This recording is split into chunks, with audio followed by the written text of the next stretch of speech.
आज हम आपकी मुलाकात करा रहे हैं श्री रामचंद्र जी के वंशज से, राजा राजेंद्र सिंह जी से। वो आज बतलाएंगे देश के प्रति क्या हालात है और क्या क्या हुआ। सबसे पहले हमारे चैनल की तरफ से आपका धन्यवाद। जो चाइना के अंदर उन्होंने आज बुज़दिली दिखाई है हमारे देश के प्रति, उसके विषय में कुछ अपने विचार दीजिए। मैं सबसे पहले तो जितने भी हमारे भारतीय सेना के जवान और अधिकारी अपनी आहुति दिया है, मैं उनको सत सत नमन करता हूं और भगवान से प्रार्थना करते हैं कि उनके परिवार वालों को, उनके रिश्तेदारों को, उनके आश्रितों को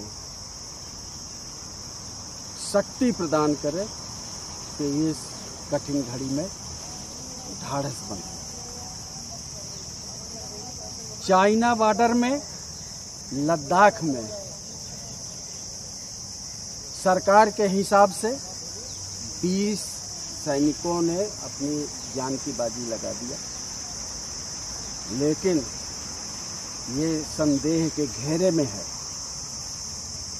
अगर 2 भी टुकड़ी वहां गई तो 100, 150, 200 आदमी होता है 2 टुकड़ियों में, और कितने घायल हुए उसका प्रत्यक्षीकरण सरकार नहीं दिया अभी तक। केवल जिनकी जान गई है उनके बारे में इन्होंने अभी देश को बताया है। तो मैं सरकार से ये प्रत्यक्षता जानकारी मांग रहा हूं कि पहले तो आप ये बताइए, आपने तो ओम शांति कर दिया 1 मिनट मौन करके, और जिनके परिवार के, जिनके रिश्तेदार के, जिनके पिता और पति की जान गई है, जिन्होंने आहुति दिया है, उनका जीवन कैसे पार होगा, किसके सहारे पार होगा। आपने तो मुंह बना करके टेढ़ा मेढ़ा ओम शांति बोल दिया, श्रद्धांजलि दे दिया। तो ये जिम्मेदारी आपकी है, बनती है, इसका जवाब दीजिए। दूसरा, मैंने अभी कल एक चैनल से पूछा, सुन रहा था, पूछा नहीं सुना है मैंने, कि एक पत्रकार महोदया कह रही थी कि उसमें सरकार की कोई गलती नहीं है, सरकार की कोई गलती नहीं है, उसमें सेना की गलती है। तो मैं सरकार से और प्रधानमंत्री जी से ये पूछ रहा हूँ कि आप ये बताइए कि आपने उनको फायर करने का आदेश क्यों नहीं दिया? फायर करने के लिए आदेश क्यों प्रतिबंधित है? लाठियों से पीट पीट करके, पत्थरों से मार दिए गए सैनिक, और तुम बेशर्मी से ओम शांति बोल करके फुर्सत ले रहे हो। ये चलने वाला नहीं है। आपकी सरकार, पहले भी आपकी ही सरकार के टाइम में कारगिल में मच्छर जैसा देश सेना भेज दिया और तुम बोलते रहे कि आतंकवादी हैं। मच्छर जैसा देश, जो उत्तर प्रदेश से भी ज़्यादा कम संख्या का देश है, उस देश ने तुम्हारे घर में घुस करके, और कारगिल में तुमने कहा कि बहादुरी दिखा दिया, भगा लिया जी, भगा लिया जी, और 500 आदमी की, 500 सैनिकों के, अधिकारियों की, सेना के जवानों की जान चली गई, और भगा लिया जी, बस भगा लिया जी। तुम्हारे छाती में चढ़ करके आता है मच्छर और तुम भगा लिया जी से फुर्सत पा जाते हो। चाइना में कैसे घुस करके, चाइना बॉर्डर से चाइना के सेना के अधिकारी और कर्मचारी, सैनिक भारत की सीमा में कैसे घुसे, कैसे नहीं आपको पता चला? और तुम्हारी सीमा में आकर के उन्होंने मारा है आकर के, और तुम कह रहे हो कि हम वार्ता करेंगे, वार्ता करेंगे अभी, और बताते हो कि हम बदला लेंगे। बदला तो तब होता, बदला नहीं होना चाहिए। हमको अपनी रक्षा के लिए पूरी तरह मुस्तैदी होनी चाहिए। 40 वर्ग किलोमीटर में आपकी ज़मीन पर सैनिक चाइना के बैठे हुए हैं, तो उसका जवाब दीजिए कि क्या समझौता में वो यहाँ से जा रहे हैं। उन्होंने वार किया है तुम्हारे को, तुमको मारा है घुस करके, और तुम वार्ता करोगे? कैसी बेशर्मी है। अरे तुम तो हद कर दिया। जो तुम्हारी एक नाचने गाने वाली लड़की पूरे सैनिकों को बदनाम कर दिया, पूरे सैनिकों के अधिकारियों की पत्नियों को बदनाम कर दिया कि वो जब वो सेना में लद्दाख में जैसे अभी मर रहे हैं तो उनकी सेना की अधिकारियां, उनके सेना के सैनिकों की पत्नियां जितनी हैं वो यहाँ अय्यासी करती हैं अपने मित्रों से। और हमने 6 जगह FIR के लिए दरखास्त दिया हुआ है, दिल्ली में, हरियाणा में, राजस्थान में, मध्य प्रदेश में। आपकी पुलिस क्यों नहीं अभी तक पकड़ा उनको? क्यों नहीं सजा हुई उसको? जब तो एक लड़की को नहीं निपट सकते, जो वेब सीरीज में पत्नी क्षत्रियों के समाज के ज़्यादातर अधिकारी और सैनिक हैं वहाँ, इसलिए मेरे को तड़फ आती है और तुम्हारे बेशर्मी पर मुझको तरस आती है। और मैं क्रुद्ध हूँ इस मामले में। अब तक उस लड़की को आपको जेल में डाल देना चाहिए जिसने वेब सीरियल बनाया था। तो एक लड़की से तो तुम निपट नहीं पाए हो और बोलते हो कि हम ये उनका बलिदान खाली नहीं जाएगा, खाली नहीं जाएगा। 40-44 आपके कश्मीर में सैनिक मारे गए थे बम ब्लास्ट से, और बहादुरी दिखा रहे हो कि हमने वहाँ आतंकवादी मार लिया। सैनिक मारे हो उनके। सैनिक का बदला सैनिक से होता है। सड़क छाप से नहीं बच्चा काम चलेगा कि वो तो चाइना का एक यहाँ वो क्या बनाता है यहाँ लंबे लंबे डोरे का मांझा, नहीं वो चाउमीन बनाने को मार लिया जी। उससे बदला हो जाएगा? उससे बदला होगा? फौज को फौज की तरह रहने दो। फौज के साथ अगर आप अन्याय किया तो फिर मजबूरी में आपने तो थाली बजवा दिया जी, थाली बजा दिया पूरे देश में। आप हमको तलवार बजाने के लिए दे दो एक दिन के लिए, हम लोग अपने आप तलवार बजा लेंगे। थाली बजाने से काम नहीं चलेगा, मोमबत्ती जलाने से काम नहीं चलेगा, बेवकूफ बनाने से काम नहीं चलेगा। घोड़े का लात घोड़ा सहता है, गीदड़ नहीं सहेगा। इसलिए अपनी जो नियम कानून और नियत बदलिए उसको। रोज रोज की ये नौटंकी नहीं चलेगी।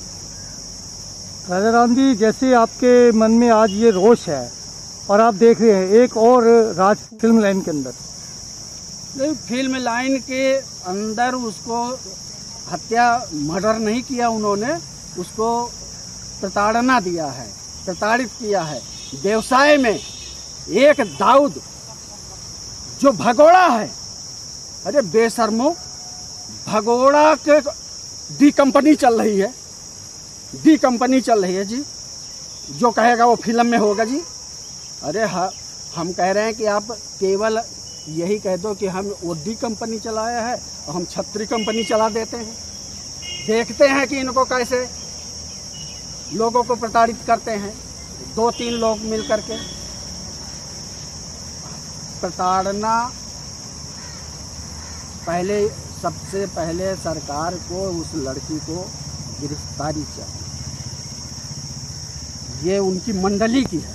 आपने जैसे बोला कि एक वेब सीरीज बनाई, वेब सीरीज तो एकता कपूर ने बनाई है। एकता कपूर को ही मैं बोल रहा हूँ कि उसको अरेस्ट करिए। उसके ऊपर 6 जगह हमने अखिल भारतीय क्षत्रिय महासभा की तरह से 6 थाने में उसकी शिकायत दर्ज है और अब तक कार्रवाई नहीं हुई। तो कहीं ना कहीं आपको ये लग रहा है कि सरकार जो है कोई डरी हुई है, ढंग से काम नहीं कर रही। सरकार तो एक काम कर दिया, केवल 6 साल में केवल इसकी उपलब्धि एक है कि धारा 370 खत्म किया।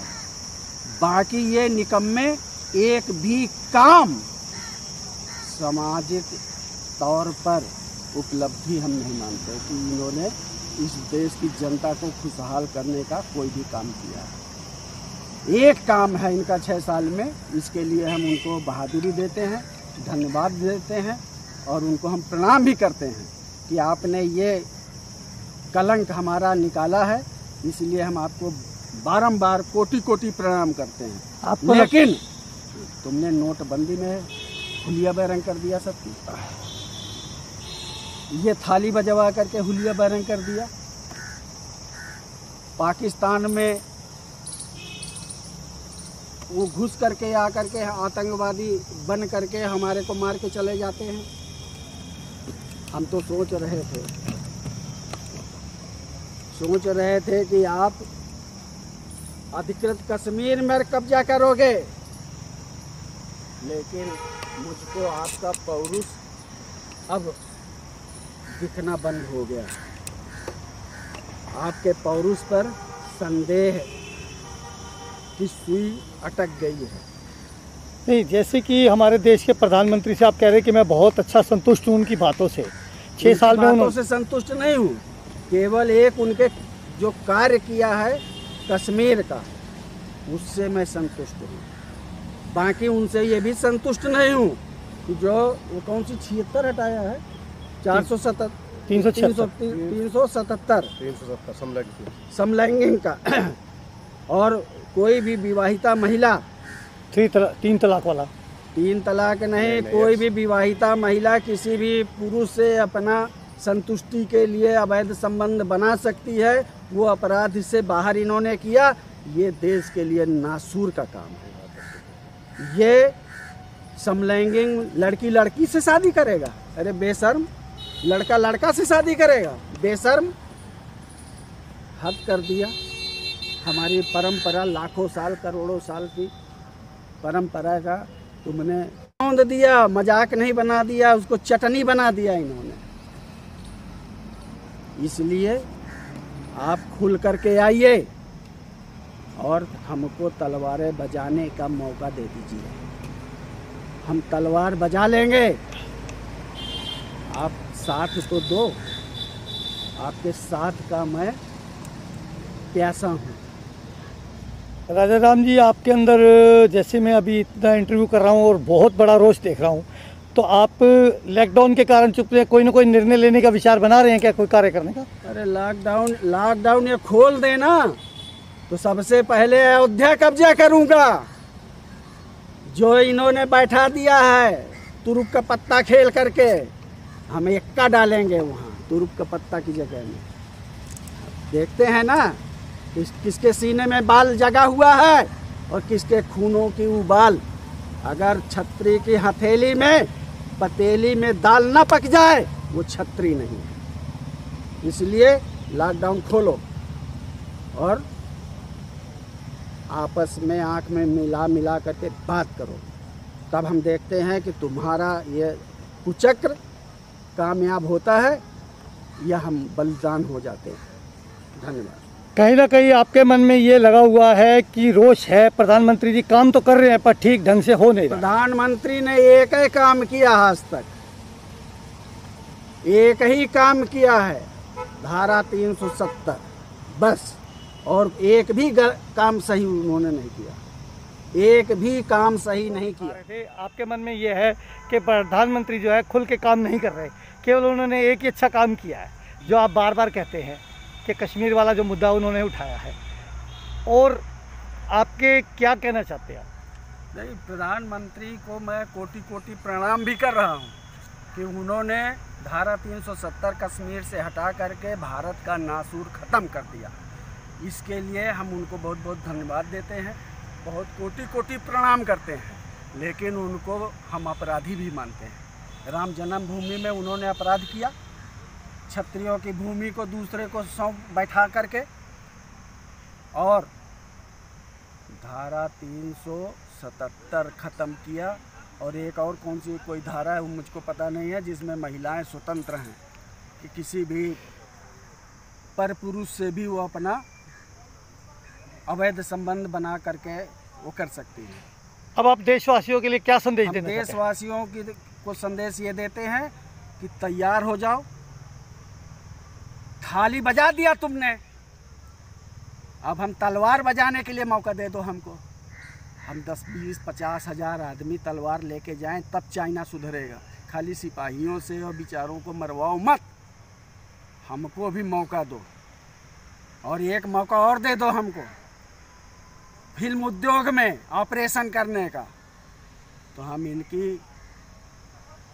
पूरी तरह से भावना को, जो दूषित भावना इनके अंदर है कुचक्र चलने का, उसको अनंत काल के लिए हम सुधार देंगे। केवल आप मौका दे दो, मुकदमे से केवल हमको मौका दे दो, हम अपने आप इनका निस्तारण कर लेंगे। फिल्म उद्योग आपने तो अभी उस लड़की को बंद नहीं किया, हमने 6 जगह पुलिस में दे दिया। तो हम प्रार्थना करते हैं मोदी जी, केवल हमारे संगठन को, क्षत्रियों को इतना ही राहत दे दो कि हम फिल्म उद्योग का ऑपरेशन कर लें और चाइना और पाकिस्तान का भी हम थाली न बजाएं और हम तलवार बजाने का मौका दें।